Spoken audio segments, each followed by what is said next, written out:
Corona किसने लाया है? जैन बदियों ने लाया है। कौन ये? बेबोधियों, कौन ये? बेबोधियों, बेबोधियों, बेबोधियों।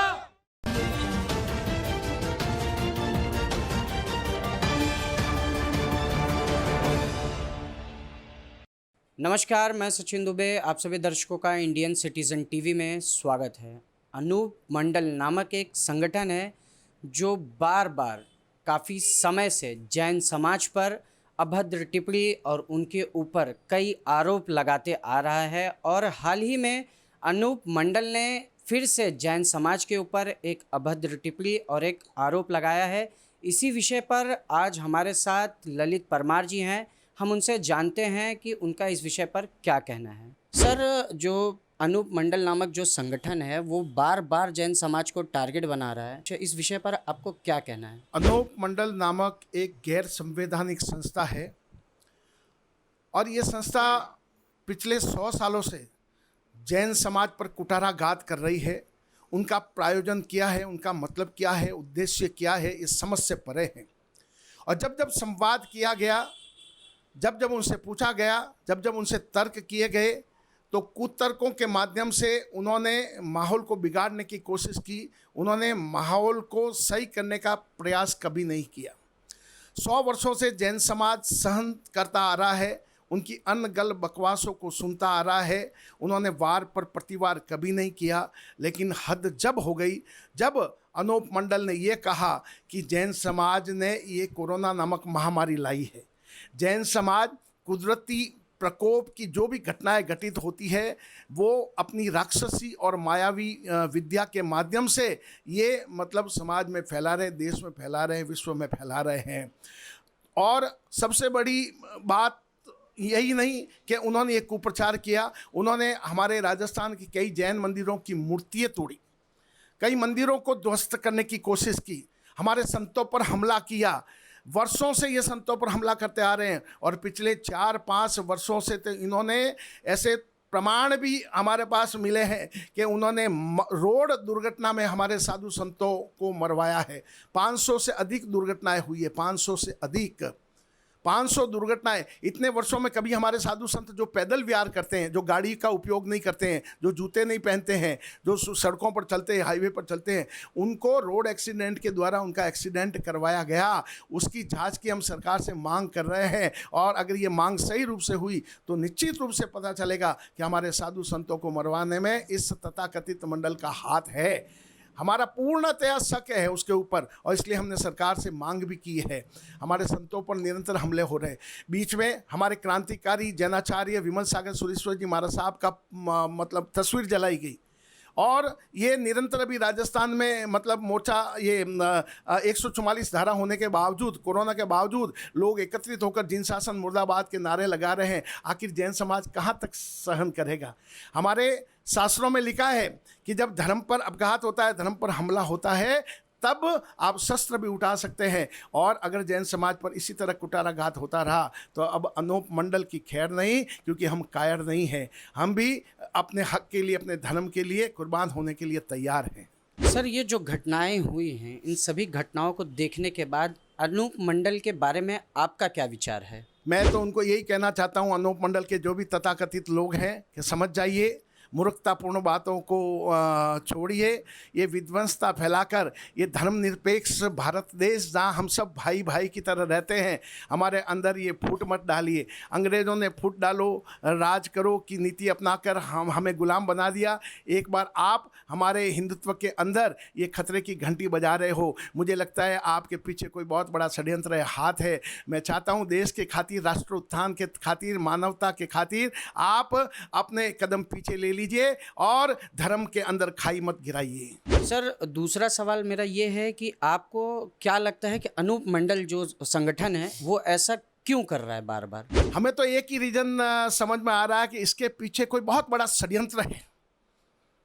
वो धार्मिक षड्यंत्र भी हो सकता है, क्योंकि मैंने पहले भी बहुत बार कहा, आज आपके माध्यम से मैं कहना चाहता हूँ कि ये वेदों को नहीं मानते, पुराण को नहीं मानते, ये महाभारत को नहीं मानते, रामायण को नहीं मानते, कृष्ण को गाली देते हैं, राम जी को गाली देते हैं।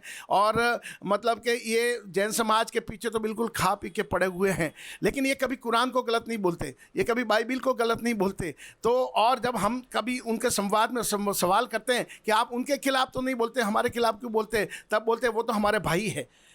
इस बात का मतलब अभी तक हमको समझ में नहीं आया है कि ये किस तरह की बात कर रहे हैं, और उनके पीछे मुझे लगता है कोई अंतर्राष्ट्रीय षड्यंत्र है, कोई राजनीतिक हथकंडा है। अनूप मंडल के खिलाफ प्रतिकार स्वरूप अब जैन समाज क्या करेगा? जैन समाज अब संगठित हो गया है। हमारे सारे पंथ, जैन समाज में भी हमारे पंथ है, जैसे दिगंबर, श्वेतांबर, तेरापंथी, स्थानकवासी, हमारे सभी संत अब एक मंच पर आ रहे हैं। हमारे संगठन तैयार हो रहे हैं। हमारा एक राष्ट्रीय जैन संघ भी अब तैयार हो गया है, जिसके माध्यम से मतलब कि सैकड़ों ज्ञापन अनूप मंडल के खिलाफ दिए जा रहे हैं और दिए गए हैं। और अब विमल सागर सुरेश्वर जी महाराज साहब, चंद्रानंद सागर सुरेश्वर जी महाराज साहब के नेतृत्व में जैन समाज अब एकजुट हो रहा है, और एकजुट होकर अब कानूनी सलाह लेते हुए कानून के माध्यम से हम अनूप मंडल पर बैन लगाने की कोशिश करेंगे। क्योंकि मैंने पहले ही कहा कि हम हिंसात्मक कार्यों में विश्वास नहीं रखते हैं। हम सहिष्णु लोग हैं, अहिंसावादी लोग हैं, हम सबको अपना मानते हैं। हम बदले की भावना से नहीं, हम बदलाव की भावना से काम करेंगे। तो सर, मेरा आखिरी सवाल ये है कि आप हमारे चैनल के माध्यम से जो हमारे दर्शक हैं और जो भी लोग देख रहे हैं, अनूप मंडल को आप क्या संदेश देना चाहते हैं? मैं आपको बता दूं कि आज 36 कौम, उसमें रावणा राजपूत, शर्मा, वैष्णव, अपने घाची समाज के कई प्रबुद्ध समाजों के लोगों ने वीडियो वायरल करके, ऑडियो वायरल करके जैन समाज का समर्थन किया है। उन्होंने कहा कि अनूप मंडल अनगल बकवास कर रहा है, ये जो भी बातें कर रहे हैं एक तर्कविहीन बातें हैं, कुतर्क हैं, और खाली विध्वंसता फैलाने के लिए, अराजकता फैलाने के लिए ये कार्य कर रहे हैं। ये समाज को तोड़ने का प्रयास कर रहे हैं। हम जैन समाज के साथ हैं, क्योंकि जैन समाज ने एक दानवीरता की मिसाल कायम की है।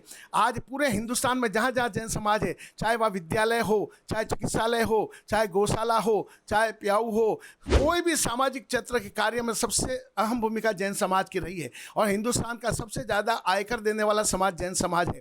जैन समाज एक चींटी भी मर जाती है तो वो जीव दया करता है। हमारे संत जब चलते हैं तो कारपेट हटा के चलते हैं ताकि कोई जीवों की हत्या ना हो। हम क्या उनके साथ ऐसा कुटाराघात कर सकते हैं?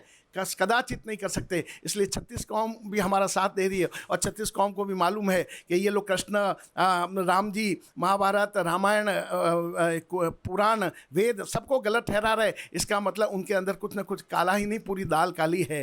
तो मैं तो उनको आपके चैनल के माध्यम से यही कहना चाहता हूँ कि ये देश, ये धर्मनिरपेक्ष देश है। यहाँ हम भाई भाई की तरह रहे हैं। ये हमारी संस्कृति और संस्कार हैं। हम लड़े भी हैं, हमारे अंदर मतभेद हुए हैं, मनभेद हुए हैं, लेकिन मतभेद नहीं हुए हैं। तो मैं कहना चाहता हूँ कि हमारी देश की ताकत को खंडित मत कीजिए। ये अराजक माहौल फैलाकर दूसरों को देश पर हावी होने का मौका मत दीजिए। आज देश संकट के दौर से गुजर रहा है। हमें एक होकर मतलब राष्ट्र निर्माण की बात करनी चाहिए, न कि ऐसे तोड़ने की बातें करनी चाहिए। मैं अनूप मंडल के जितने भी लोग हैं, और खासकर जो युवा भ्रमित हो रहे हैं, पढ़े लिखे नौजवान भ्रमित हो रहे हैं, उनसे निवेदन करना चाहता हूं कि गलत अनगल बकवास पर आप मत जाइए, सच्चाई की तरफ ध्यान दीजिए। आप पढ़े लिखे हैं, आपको खुद को मालूम होना चाहिए कि अगर कोई समाज, एक बहुत महत्वपूर्ण की बात कह रहा हूं, कि अगर जैन समाज कोरोना लाता तो इस कोरोना के इस दोनों वेव में सबसे ज़्यादा नुकसान जैन समाज का हुआ है। जैन समाज के संत कोरोना से गए हैं, जैन समाज के प्रबुद्ध लोग कोरोना से गए हैं। अगर हमने कोरोना लाया होता तो क्या हमारे पास बचाव की कोई ताकत नहीं होती? क्या बाढ़, अकाल वगैरह की ये विभीषिका हम लाते तो क्या हमारे लोगों को हम मरने देते? उन मूर्खों को ये बात समझनी चाहिए। अभी जब हमने ललित परमार जी से बात किया तो उन्होंने बताया कि अनूप मंडल नामक जो ये संगठन है, अभी से नहीं, ये तकरीबन 100 सालों से जैन समाज के ऊपर और हिंदू समाज के ऊपर इसी तरह से अभद्र टिप्पणी करते हुए चला आया है। अनूप मंडल ने ईसाई धर्म पर और मुस्लिम समाज पर कभी भी इस तरह की कोई टिप्पणी नहीं की है। उनसे जब इस विषय पर पूछा गया तो उन्होंने बताया कि ये हमारे भाई हैं। ये भारत देश है और यहाँ पे सभी धर्म के लोग एक साथ रहते हैं और सभी एक दूसरे से उतने ही प्यार मोहब्बत के साथ रहते हैं। लेकिन अनूप मंडल के इस तरह की हरकत के बाद इनके ऊपर जैन समाज ने मांग की है कि CBI जाँच होनी चाहिए कि वो इस तरह की जो अभद्र टिप्पणी कर रहे हैं जैन समाज के ऊपर, हिंदू समाज के ऊपर, इनको इस तरह के कार्यक्रमों के लिए जो फंडिंग होती है वो कहाँ से मिल रही है। इंडियन सिटीज़न टीवी के लिए अजय यादव के साथ सचिन दुबे।